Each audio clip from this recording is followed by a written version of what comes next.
দর্শক, 21 শতকের পৃথিবীতে প্রযুক্তি ছাড়া আমরা এক মুহূর্ত চলবার কথা চিন্তাও করতে পারি না। আমাদের কম্পিউটার কিবোর্ডে ইংরেজি ভাষার পাশাপাশি যখন আমরা আমাদের মাতৃভাষা বাংলায় সাবলীলভাবে লিখি, তখন আমাদের এ দেশেরই একজন খ্যাতিমান তথ্য প্রযুক্তিবিদের কথা আমাদের মানসপটে ভেসে ওঠে, যিনি বাংলায় লিখবার বিজয় কিবোর্ড এবং সফটওয়্যার আবিষ্কার করেছেন। দর্শক, আমাদের আজকের ব্যক্তিত্ব এই মানুষটি। এছাড়া তিনি আরও বহু গুণে গুণান্বিত একজন ব্যক্তিত্ব। আমাদের অনুষ্ঠান জুড়ে এই মানুষটির গুণের কথাই আমরা জানবার চেষ্টা করব। এই মানুষটি হচ্ছেন মোস্তফা জব্বার।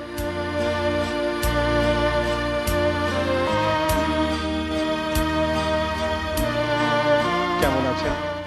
আজকে আমরা জানব সারা বিশ্বের বাংলা ভাষাভাষী মানুষের কাছে কিভাবে একজন মোস্তফা জব্বার হয়ে উঠলেন।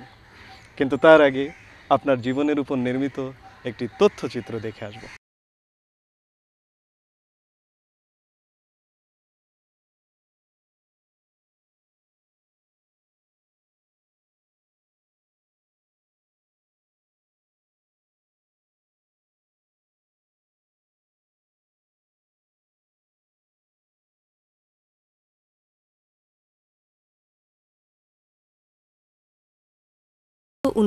সনের 12 আগস্ট ব্রাহ্মণবাড়িয়া জেলার আশুগঞ্জ থানার চর চারতলা গ্রামের নানান বাড়িতে। তবে তার পৈতৃক নিবাস নেত্রকোনা জেলার খালিয়াজুড়ি থানার কৃষ্ণপুর গ্রামে। তার বাবা আব্দুল জব্বার তালুকদার পাটের ব্যবসায়ী ও সম্পূর্ণ কৃষক ছিলেন। মা রাবেয়া খাতুন ছিলেন গৃহিণী। তার দাদা ও বাবা প্রতিষ্ঠিত নিজ গ্রামের প্রাইমারি স্কুল থেকে তিনি 1960 সনে 5ম শ্রেণীর শিক্ষা সম্পূর্ণ করেন। কিন্তু তার নিজ গ্রামে বা গ্রামের আশেপাশে এমনকি 25 কিলোমিটারের মধ্যে কোনো হাই স্কুল ছিল না বলে তিনি হাই স্কুলে পড়ালেখার সুযোগ পাচ্ছিলেন না। তার বাবা মা এবং নিজের কঠোর ইচ্ছাশক্তির কারণে গ্রামের বাড়ির 25 কিলোমিটারের বেশি দূরের বর্তমান হবিগঞ্জ জেলার আজমিরিগঞ্জ উপজেলার অধীনস্থ বিরাট নামক একটি গ্রামের হাই স্কুলে তিনি 6ষ্ঠ শ্রেণী থেকে 10ম শ্রেণী পর্যন্ত পড়াশোনা করেন এবং 1966 সনে এই স্কুল থেকেই মাধ্যমিক স্কুল সার্টিফিকেট পরীক্ষায় পাশ করেন। এরপর তিনি ঢাকা কলেজ থেকে 1968 সনে উচ্চ মাধ্যমিক পরীক্ষায় পাশ করেন। সে বছরই তিনি ঢাকা বিশ্ববিদ্যালয়ের বাংলা বিভাগে ভর্তি হন। 1972 সনে বাংলা ভাষা ও সাহিত্যে স্নাতক সম্মান এবং 1974 সনে স্নাতকোত্তর ডিগ্রি অর্জন করেন। ঢাকা বিশ্ববিদ্যালয়ের ছাত্র থাকাকালে মোস্তফা জব্বার 71-এর মুক্তিযুদ্ধে অংশগ্রহণ করেন। তিনি মুজিব বাহিনীর খালিয়াজুড়ি থানার সহ অধিনায়ক ছিলেন। ছাত্রজীবনে তিনি রাজনীতি, মুক্তিযুদ্ধ, সাহিত্য চর্চা, সাংবাদিকতা, নাট্য আন্দোলন এসবের মাঝে ব্যাপকভাবে জড়িত ছিলেন। 71 সনের 22 ফেব্রুয়ারি তার লেখা বাংলাদেশের প্রথম গণনাট্য এক নদী রক্ত ঢাকা বিশ্ববিদ্যালয়ের ছাত্র শিক্ষক কেন্দ্রে মঞ্চস্থ হয়। ঢাকা বিশ্ববিদ্যালয়ে পাঠকালে তিনি বাংলাদেশ ছাত্রলীগের রাজনীতিতে সক্রিয়ভাবে যুক্ত ছিলেন এবং ঢাকা বিশ্ববিদ্যালয়ের শাখার অন্যতম নেতা ছিলেন। 1973 সালে তিনি ছাত্রলীগের পক্ষে নির্বাচন করে সূর্য সেন হলের নাট্য ও প্রমোদ সম্পাদক নির্বাচিত হন। বিশ্ববিদ্যালয়ের ছাত্র অবস্থাতেই মোস্তফা জব্বারের কর্মজীবন শুরু হয়। 1972 সালের 16 জানুয়ারি গণকণ্ঠ পত্রিকায় সাংবাদিকতার মধ্য দিয়ে। গণকণ্ঠ বন্ধ হয়ে যাবার পর তিনি ট্রাভেল এজেন্সি, মুদ্রণালয়, সংবাদপত্র ইত্যাদি ব্যবসায় যুক্ত হন। 1987 সনের 28 এপ্রিল ম্যাকিনটশ কম্পিউটারের বোতাম স্পর্শ করার মধ্য দিয়ে কম্পিউটার ব্যবসায় প্রবেশ করেন। নিরন্তর গবেষণার পর মায়ের ভাষার প্রতি তীব্র ভালোবাসা থেকে জন্ম দিয়েছেন এক ইতিহাসের। কম্পিউটারে সহজভাবে বাংলা লেখার কিবোর্ড ও সফটওয়্যার আবিষ্কার করেন। 1988 সনের 16 ডিসেম্বর আনুষ্ঠানিকভাবে উন্মুক্ত করেন তার আবিষ্কৃত বিজয় কিবোর্ড ও সফটওয়্যার। বিজয় কিবোর্ড ও সফটওয়্যার আবিষ্কার করে বাংলা ভাষাকে অত্যন্ত সহজভাবে প্রযুক্তি দুনিয়ায় প্রতিষ্ঠিত করেছেন। মোস্তফা জব্বার কম্পিউটার বিষয়ে অনেকগুলো বই লিখেছেন। এর মধ্যে তার লেখা স্কুল কলেজের পাঠ্য বই হিসাবেও ব্যবহৃত হচ্ছে। কম্পিউটার বিষয়ে নিয়মিত পত্রপত্রিকায় লেখালেখিও করে থাকেন। দেশের প্রতিটি মানুষকে কম্পিউটার শিক্ষায় শিক্ষিত করবার জন্য বিটিভি সহ অন্যান্য প্রাইভেট টেলিভিশন চ্যানেলেও নিয়মিত অনুষ্ঠান করে থাকেন। তিনি একজন দক্ষ সংগঠক। তিনি ট্রাভেল এজেন্টদের সংগঠন আর্টাভ এর সাধারণ সম্পাদক ছিলেন। এ যাবৎ বাংলাদেশ কম্পিউটার সমিতির 4 বার সভাপতির দায়িত্ব পালন করেছেন। এছাড়া তিনি Bangladesh association of software and information services basis এর প্রতিষ্ঠাতা, সহ সভাপতি ও পরিচালক। বাংলাদেশ কম্পিউটার ক্লাবের সভাপতি ছিলেন।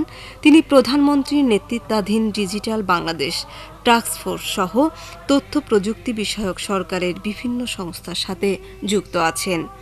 শিক্ষা অনুরাগী মোস্তফা জব্বার তার নিজ গ্রামে বাবা প্রতিষ্ঠিত হাই স্কুলের সম্প্রসারণ করেছেন, বাবা মার নামে বালিকা বিদ্যালয় প্রতিষ্ঠা করেছেন এবং গ্রামের হাজী Ali Akbar public degree college প্রতিষ্ঠার উদ্যোগ গ্রহণ ছাড়াও দেশের বিভিন্ন স্থানে কম্পিউটার শিক্ষা কেন্দ্র স্থাপন ও কম্পিউটার সাক্ষরতা প্রসারের ব্যাপক উদ্যোগ গ্রহণ করে চলেছেন। তথ্য প্রযুক্তিতে বিশেষ অবদান, বিজয় বাংলা কিবোর্ড ও সফটওয়্যার আবিষ্কার করার জন্য মোস্তফা জব্বার ভারতের পশ্চিমবঙ্গ রাজ্য সরকারের সেরা সফটওয়্যার পুরস্কার লাভ করেন। বেসিস আজীবন সম্মাননা পুরস্কার সহ জীবনের বিভিন্ন সময়ে আরও অসংখ্য পুরস্কার, সম্মাননা এবং স্বীকৃতি অর্জন করেছেন তিনি। ব্যক্তিগত জীবনে স্ত্রী, 2 মেয়ে এবং 1 ছেলেকে নিয়ে মোস্তফা জব্বারের পারিবারিক জীবন। দেশের তথ্য প্রযুক্তির উন্নয়ন এবং বিশেষ করে প্রযুক্তি দুনিয়ায় বাংলা ভাষার প্রয়োগে এই মানুষটির অবদান অসামান্য। যতদিন তথ্য প্রযুক্তি থাকবে, বাংলাদেশ থাকবে, ততদিন তার কর্মের মাঝে এক জ্বলজ্বলে তারকা হয়ে থাকবেন খ্যাতিমান প্রযুক্তিবিদ মোস্তফা জব্বার।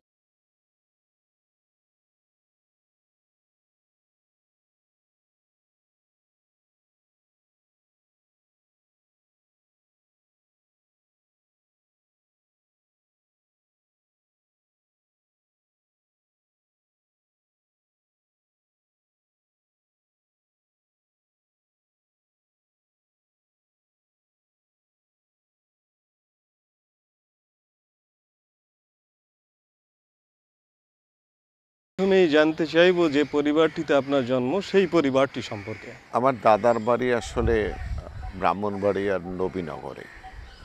আমার দাদা তার যৌবনকালে নবীনগর থেকে অভিবাসন করে নেত্রকোনার খালিয়াজুড়ি উপজেলার কৃষ্ণপুর গ্রামে যান এবং সেখানে তিনি তার বসতি স্থাপন করেন।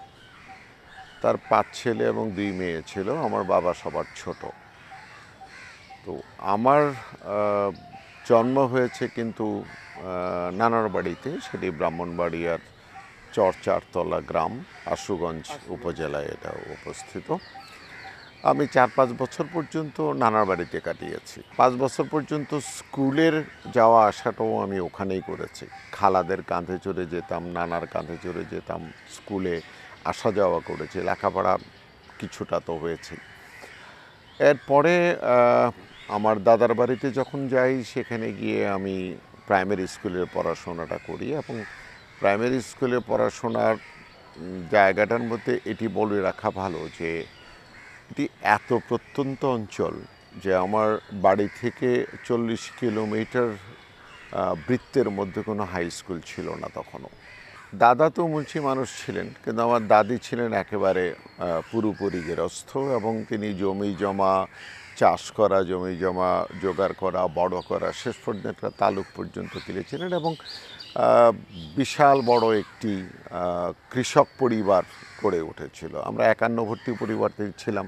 প্রাথমিক শিক্ষা শেষ করার পরে আমি আসলে হবিগঞ্জের একটা স্কুল, ওটাও গ্রামের একটা স্কুল, হাওড় এলাকায় ওটা একমাত্র স্কুল ছিল, আজমেরিগঞ্জ থানা। এই যে শৈশবে নানানভাবে দিনগুলি কাটছিল, সময়গুলি কাটছিল, এই সময়টিতে কি কোনো স্বপ্ন ছিল যে বড় হয়ে এটি হব, ওটি হব? দেখেন, আমি যে এলাকাতে বড় হয়েছি, এই এলাকাটা ওখানে কেউ না গেলে বুঝতে পারবে না এই এলাকাটা কীরকম। একটি দৃষ্টান্ত দিই, আমার বাড়ির উঠানে দাঁড়ানোর পরে আকাশ এবং প্রান্তর ছাড়া আর কিছু চোখে পড়তো না, অর্থাৎ পরের গ্রামটার দূরত্ব 12 কিলোমিটার। সো এইরকম একটি খোলা আকাশের নিচে বড় হয়েছি এবং শৈশবের যা যা মানুষ করতে পারে একেবারে সমস্ত কিছু প্রকৃতির সাথে বড় হয়ে যেটাকে বলে ঠিক সেইভাবে বড় হওয়াটা। আমি যখন হাই স্কুলে পড়েছি তখনও ওটাও হাওড়ের একটি প্রান্তে একটি স্কুল, ফলে এসএসসি পর্যন্ত পড়াশোনা মানে হচ্ছে একেবারে মাটির সাথে বড় হওয়া। সো আমার লেখাপড়ার জন্য বাবা বেশি যত্নবান ছিলেন বলে ওই যে বললাম যে আমি রাখাল হতে পারতাম, একজন কৃষক হতে পারতাম, হাল চাষ করতে পারতাম এবং লেখাপড়াও যদি করি তাহলে নানার বাড়িতে লেখাপড়া করতে পারতাম, কারণ নানার বাড়িতে স্কুল টুল ছিল। আমার বাবা লেখাপড়ার স্বার্থে নানার বাড়িতেও আমাকে পড়তে দেন নাই, ওই যুদ্ধ করে ওই স্কুলেই পড়তে হয়েছে আমাকে। এবং বাবা খুঁজে বের করেছেন যে দেশের শ্রেষ্ঠতম কলেজটিতে যেন আমি পড়তে পারি, সে কারণে ঢাকা কলেজে এনে ভর্তি করে দিয়েছিলেন। বিশ্ববিদ্যালয় জীবন যদি লক্ষ্য করি, আপনি বহুমুখী কর্মযজ্ঞের সঙ্গে যুক্ত হয়েছিলেন। একদিকে ছাত্র রাজনীতি, সাহিত্য চর্চা, সাংবাদিকতা, সাংস্কৃতিক আন্দোলন অর্থাৎ নাট্য আন্দোলনের সঙ্গে যুক্ত হয়েছিলেন। এত কিছু একটি গ্রাম থেকে আসা ছেলে এত কিছু কিভাবে সম্ভব হয়েছিল? আসলে দেখেন, প্রথমত হচ্ছে যে বললাম আমার শেকড়টা খুব ভালো, সেই কারণে আমার এটি বিশাল প্রান্তরের সাথে একটি উন্মুক্ত আকাশের সাথে জন্ম থেকে পরিচয় ছিল। ফলে বিশ্ববিদ্যালয় আমার একটা উপযুক্ত ক্ষেত্র হয়েছে, কারণ বিশ্ববিদ্যালয় এসেই আমি সবগুলো দিকে যাওয়ার একটা সুযোগ পাই। আমাদের জেনারেশনের একটা দারুণ জিনিস ছিল, আমরা লেখাপড়া করেছি ভালো, আমরা রাজনীতি করেছি ভালো, আমরা যে সাহিত্য চর্চা করতে গেছি সেটিও ভালোভাবে করেছি, নাটক করতে গেলে সেটাও ভালোভাবে করতে গেছি। ফলে এটি এক ধরনের আমি বলবো যে ডিভোশন কাজ করেছে প্রত্যেকের মধ্যেই, এবং এই ডিভোশনটার শেকড়ে যদি দেখেন তাহলে বোধ হয় সবচেয়ে বেশি কাজ করেছে মাটি থেকে উঠে আসার ফলে। আপনি যখন বিশ্ববিদ্যালয়ের ছাত্র, ঠিক সেই সময় আমাদের মহান মুক্তিযুদ্ধে অংশগ্রহণ করেছেন। আপনার অংশগ্রহণটি কোন অনুভূতির জায়গা থেকে মুক্তিযুদ্ধে অংশগ্রহণ করেছিলেন? দেখেন, আমাদের দেশের মানুষের সাধারণ ধারণা হচ্ছে 25শে মার্চের রাত্রে মুক্তিযুদ্ধ শুরু হয়েছে এবং তারপর আমরা যুদ্ধ করে দেশটাকে স্বাধীন করেছি। আমার মুক্তিযুদ্ধ 25শে মার্চে শুরু হয়নি। আমার মুক্তিযুদ্ধ শুরু হয়েছে যেদিন আমি ঢাকা কলেজে ঢুকেছি, যেদিন আমি ছাত্রলীগ করা শুরু করেছি। সেই দিন থেকে আমাদের মধ্যে ধারণা কাজ করেছে পাকিস্তানে থাকা যাবে না। এবং বিশ্ববিদ্যালয় জীবনে বিশেষ করে 68 সালে যখন আমি বিশ্ববিদ্যালয়ে প্রবেশ করি তখন 69-এর গণ আন্দোলন শুরু হয়েছে এবং 69-এর গণ আন্দোলনে সম্পূর্ণভাবে অংশগ্রহণ করেছি। 69 থেকে শুরু করে 71 পর্যন্ত যে সময়টা গেছে, এই সময়টার মধ্যে জয় বাংলা স্লোগান কিংবা বাংলাদেশের পতাকা কিংবা জাতীয় সঙ্গীত নির্বাচন, জয় বাংলা বাহিনী গঠন করা থেকে শুরু করে মুক্তিযুদ্ধের পূর্ব প্রস্তুতিমূলক যে কাজগুলো ছিল সেইগুলোর প্রত্যেকটির সাথে আমি যুক্ত ছিলাম, একদম ফিজিক্যালি যুক্ত ছিলাম। ফলে আলটিমেটলি আমরা সশস্ত্র যুদ্ধ করে বাংলাদেশ স্বাধীন করব, এটি হঠাৎ করে 25 তারিখে মনে হয়নি। 25 তারিখে বরং পাকিস্তানিরা যখন হামলা করেছে আমি তখন ঢাকায় ছিলাম না। আমি আমার নির্দেশ ছিল 7 তারিখে বঙ্গবন্ধুর ভাষণ শোনার পরে আমাকে বলা হয়েছে তুমি গ্রামে যাও, গ্রামে গিয়ে মুক্তিযুদ্ধ অর্গানাইজ করো। এবং এই মুক্তিযুদ্ধ অর্গানাইজ করার কাজটা আমি তখন ওই 7ই মার্চ থেকে গ্রামে গিয়ে করে এসেছি। ফলে আমার কাছে মুক্তিযুদ্ধে যাওয়াটা আকস্মিক ঘটনা না, অথবা চাপে পড়ে গেছি এরকম কোনো ঘটনা না। আমার কাছে মুক্তিযুদ্ধটা এরকম ছিল যে আমাকে যুদ্ধ করতে হবে এবং 9 মাস না, হয়তো 9 বছর, হয়তো 19 বছর যুদ্ধ করার পরে দেশটা আমি স্বাধীন।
মুক্তিযুদ্ধ শেষে বিশ্ববিদ্যালয়ে ফিরে এলেন।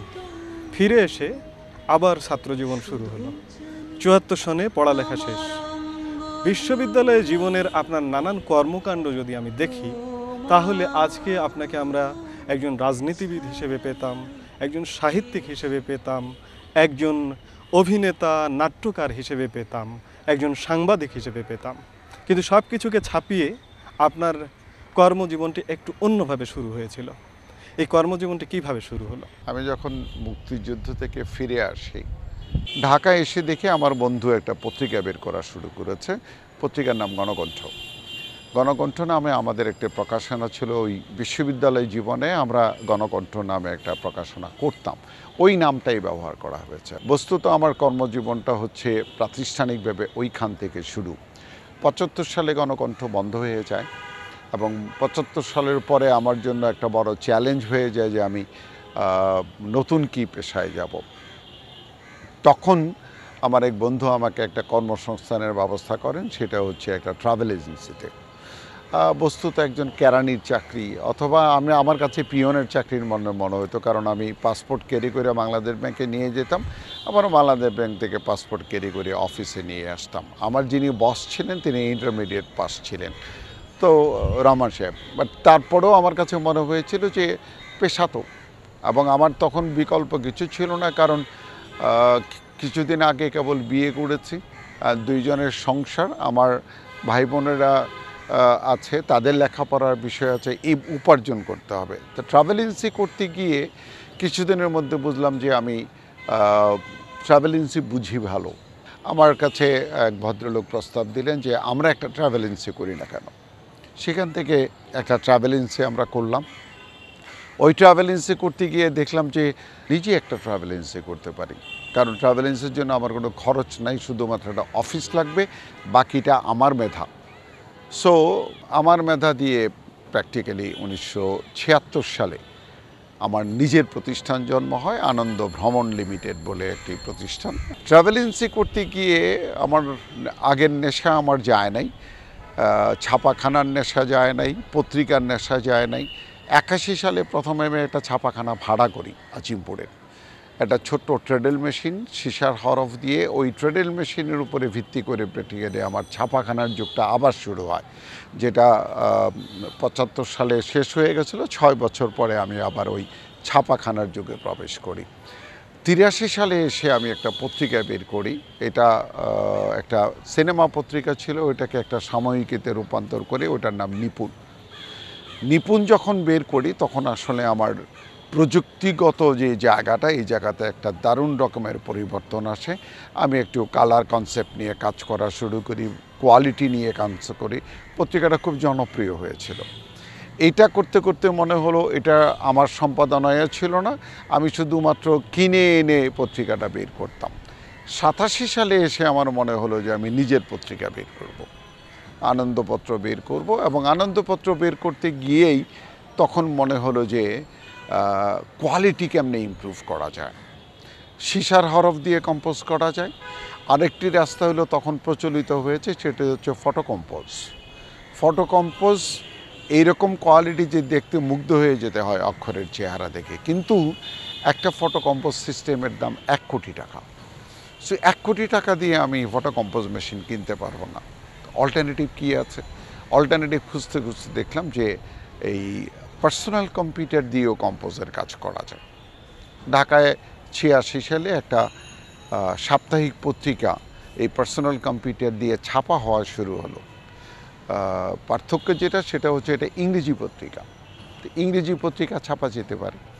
আমার মাথায় ঢুকলো যদি ইংরেজি পত্রিকা ছাপা যায়, বাংলা কেন যাবে না?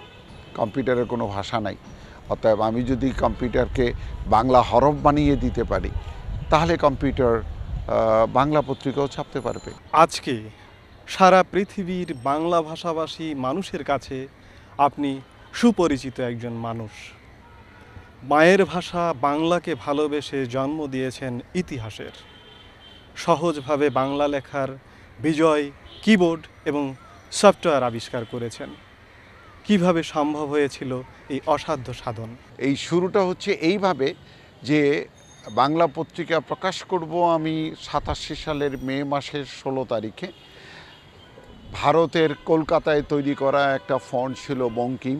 ওই ফন্টটাকে বাংলা ফন্ট, এটাকে আমাদের কিবোর্ড অপটিমা মুনিরে এটাকে লোকালাইজ করে দেন সৈয়দ মাইনুল হাসান বলে এক ভদ্রলোক, এবং সেটা দিয়ে আমি পত্রিকা বের করি।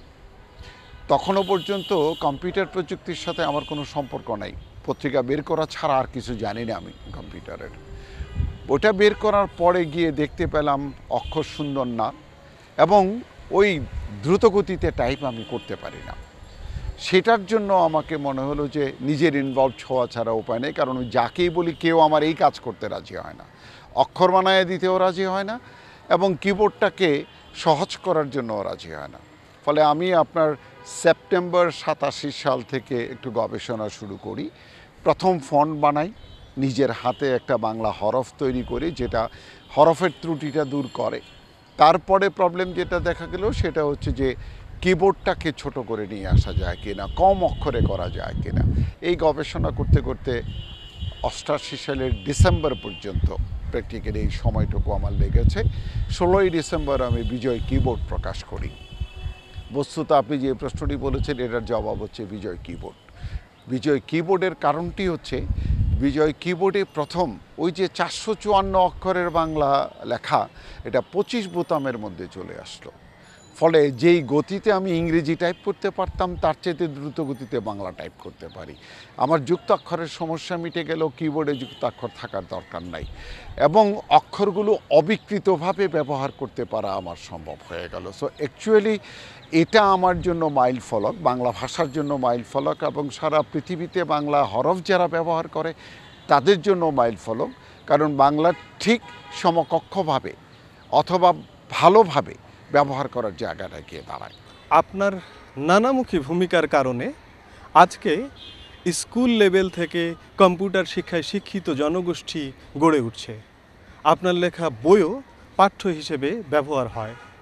আপনার যখন কম্পিউটারের এই যাত্রাটি শুরু হয়েছিল তখন কি মনে হয়েছিল যে আমাদের এই দেশে কম্পিউটার নিয়ে এভাবে কাজ হবে, কাজ করতে হবে? আমার কাছে একটা চ্যালেঞ্জ ছিল যে পৃথিবীর আর 10টি ভাষা ডিজিটাল যুগে যেভাবে থাকে ঠিক সেইভাবে যেন আমার বাংলা ভাষা থাকে।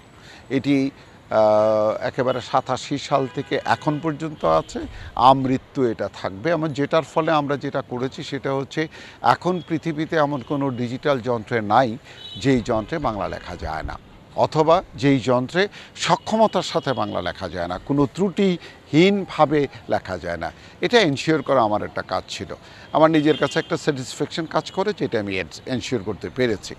আমি কম্পিউটারকে একটা টুলস হিসেবে দেখি। কম্পিউটার আমার লেখার যন্ত্র, কম্পিউটার আমার ছবি আঁকার যন্ত্র, কম্পিউটার আমার ছবি তোলার যন্ত্র, কম্পিউটার আমার ছবি সম্পাদনার যন্ত্র, কম্পিউটার আমার ভিডিও করার যন্ত্র, কম্পিউটার দিয়ে ভিডিও এডিটিং করার যন্ত্র। অর্থাৎ আমি এই যে কম্পিউটারের ক্রিয়েটিভ পার্টটা, যেটা দিয়ে আমি আমার নিজের সৃজনশীলতার প্রকাশ করতে পারি, আমি কম্পিউটারে এই জায়গাটার মধ্যে গিয়েছি। এবং সে কারণে আমার প্রথম চ্যালেঞ্জ যেটা ছিল সেটা হচ্ছে কম্পিউটার জানা লোকদের হাত থেকে কম্পিউটারকে সাধারণ মানুষের কাছে নিয়ে সহজ বোধ্য করা।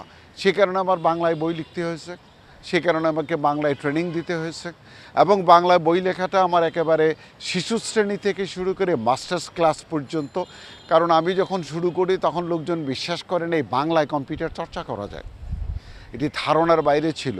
কারণ কম্পিউটার তো বাংলা বোঝে না, বাংলা দিয়ে লেখাপড়া করা যাবে না, বাংলায় বোঝানোও যাবে না। আমি প্রমাণ করলাম যে সহজ বাংলায় কম্পিউটারে বই লেখা যায়। আজকে জীবনের এই পর্যায়ে এসে কি মনে হয়, জীবনে কোনো খেদ আছে কিনা, কোনো অপ্রাপ্তি আছে কিনা? জন্ম থেকে যুদ্ধ করে আসছি, প্রতিকূলতাকে জয় করে এসছি, আমার জীবনে কোনো পরাজয় নাই, অতএব খেদের কোনো কারণ নাই। যেটি হয়েছে, যত দ্রুত গতিতে যে কাজটি হওয়ার কথা ছিল তত দ্রুত গতিতে সেই কাজটি হয়নি।